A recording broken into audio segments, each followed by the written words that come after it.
সালাত এমন একটা ইবাদত যাতে ছাড় নেই।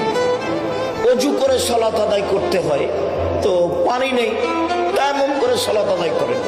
বলে মাটি নেই, তো অজু ছাড়া তায়াম্মুম ছাড়াই সালাত আদায় করেন। কেবলার দিকে মুখ করে সালাত আদায় করতে হয়, তো কেবলা বোঝা যায় না, এমনিতেই সালাত আদায় করেন। দাঁড়িয়ে সালাত আদায় করতে হয়, তো দাঁড়িয়ে থাকা যায় না, বসে থেকে করেন। বসে থাকা যায় না, শুয়ে থেকে করেন।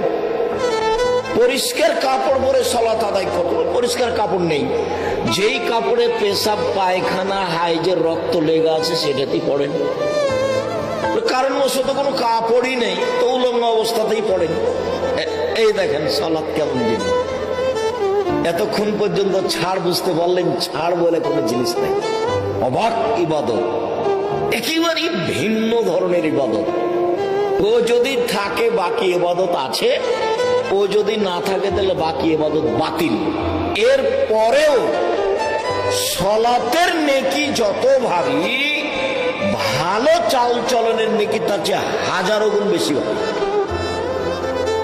কি দিয়ে বুঝায় আপনাকে আমি ভালো চাল চলন কি জিনিস? আপনি অপেক্ষা করেন, এক খেয়ালে চেয়ে থাকবেন।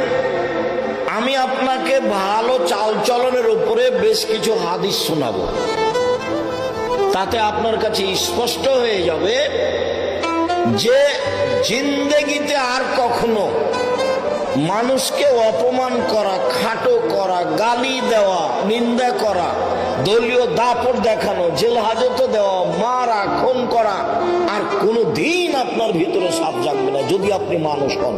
আর যদি আপনি হায়ানা, পশু প্রাণী, গরু ছাগলের মতো হন, তাহলে কিছু কথা বুঝেও বুঝে না ওরা, অন্তর আছে বুঝে না, দেখেও দেখে না ওরা, চক্ষু আছে দেখে না, শোনেও শোনে না ওরা, কান আছে শোনে না।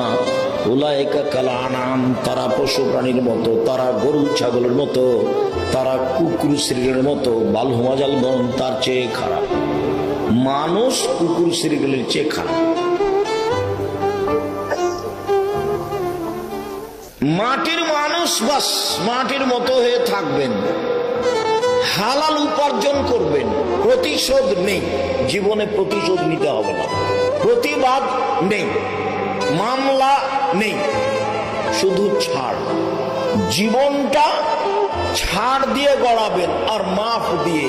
অন্যায় করেছে মাফ করলাম, গালি দিয়েছে মাফ করলাম, শুধু জীবনে ছাড় আর মাফ, আর কিছু না।